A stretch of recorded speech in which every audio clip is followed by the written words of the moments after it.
work towards that. This is a fantastic budget for the growth of our nation. Thank you very much, sir.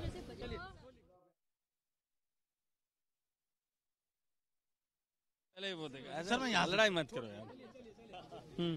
Sir, ये जो budget पेश किया गया आपके मंत्रालय से, जो किसान कल्याण मंत्रालय है, क्या कुछ ऐसा दे रहे हैं जिससे लगे कि चुनावी साल है और फायदा हो? देखिए, प्रत्येक चीज को चुनाव के साल से, चुनाव से जोड़ करके देखने की हमारी आदत से हमको ऊपर उठना पड़ेगा।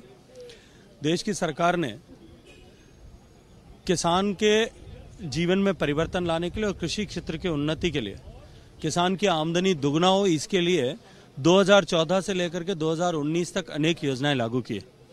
हमने कृषि ऋण प्रवाह को बढ़ाया।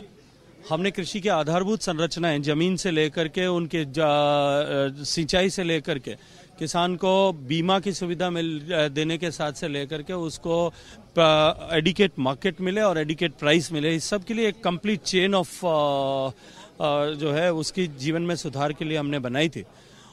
इसके साथ साथ में किसान को इनपुट खरीदने के समय, फसल चक्र के समय में कुछ सहायता मिले, इसकी मांग थी और देश की सरकार ने, माननीय प्रधानमंत्री जी ने 6,000 रुपए तक लघु और सीमांत कृषक को 3 इक्वल इंस्टॉलमेंट्स में देना, ऐसा तय किया है। इसके साथ साथ में कृषि के साथ साथ में पशुपालन और मछली पालन भी अपने आप में एक बहुत बड़े विषय है। जो रोजगार के साधन है, रोजगार प्रदाता है, इन दोनों को भी स्ट्रेंथन करने के लिए जो पिछली बजट सत्र में जो घोषणा हुई थी, पिछले बजट के सत्र में, उसको और आगे बढ़ाते हुए इन दोनों संवर्गों के लिए भी ऋण में केसीसी की तरह 3% प्रॉम्प्ट पेमेंट का और 2% जो है इंटरेस्ट सबवेंशन, ऐसे कुल मिलाकर के 5% इंटरेस्ट सबवेंशन देने की घोषणा की है।